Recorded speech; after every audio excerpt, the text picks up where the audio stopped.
I'm Justin Fite. I work for Appistry. We're a software company based out of St. Louis. And I've been there for 3 years. We're about 6 years old. We have a software product that's essentially a cloud application platform. I'll skip this, but essentially it's the definition. I think there's a lot of arguing that can go on in terms of what it means to be cloud. There's lots of different perspectives, but essentially it's a mechanism in order to deliver IT capabilities, applications, infrastructure, whatever it might be, in a new way that's significantly different than the way we've done it traditionally. Go ahead, Dave. I'll talk a little bit about the situation that we find ourselves in. I mean, we view the world this way, which is cloud can be interpreted privately or publicly. A lot of the publicity is around public clouds, EC2, those types of things, and Google. There's a lot of investment around the industry going into private clouds, essentially trying to get those characteristics inside the data center. It'll be a while before you get all the way to Amazon, but in the meantime, you've got to wring some value out of that capability inside your own organization.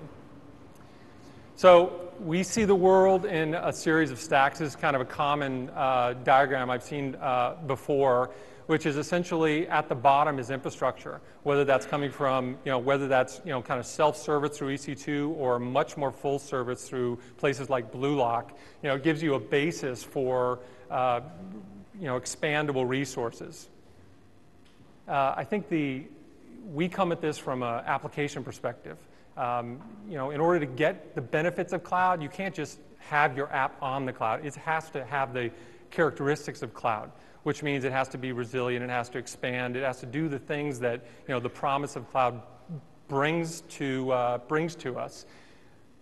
Go ahead, Dave. I think what's often missing, what we find missing, what organizations we talk to don't see yet, is the platform.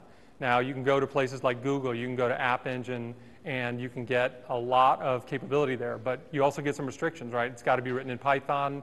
You've got to use their structure, so it's somewhat limiting. That's on one end of the spectrum. I think what we're trying to do, what we see necessary, is some sort of common platform that allows people to put their applications, to have those applications be enabled for whether they're private clouds, whether they're public clouds hosted someplace else, some way to garner the characteristics of cloud for the apps, which means your app can run on one machine or it can run on 500 machines if necessary. We've got people we work with that have 5,000 applications that they want to get off of siloed hardware and put into some sort of common infrastructure. Those are real major problems, and that's a challenge because the management of that becomes significant. And that's what Appistry does, is we provide that software layer sitting on top of whatever infrastructure layer is necessary and enable the applications to exist in that cloud infrastructure. Any questions? Thank you.